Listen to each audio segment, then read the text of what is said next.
साल 2025 से वापस 2024 में जाने का हैरत अंगेज वाकया।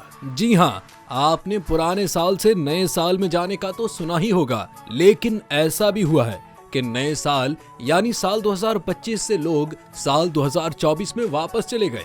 ये दिलचस्प लम्हा उन मुसाफिरों की जिंदगी का हिस्सा बना जिन्होंने हांगकांग की एयरलाइन कैथे पैसिफिक से सफर किया। कैथे पैसिफिक की फ्लाइट 880 के मुसाफिरों ने 2025 में हांगकांग से उड़ान भरी थी और 2024 में लॉस एंजलिस में उतरे थे।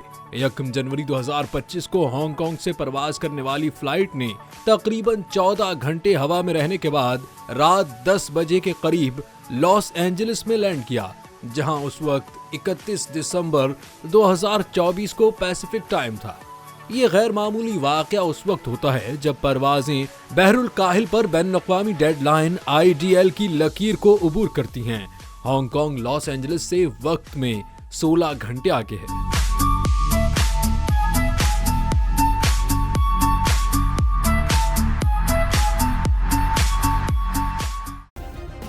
सब्सक्राइब करें और बेल दबाएं ताकि कोई खबर रह न जाए।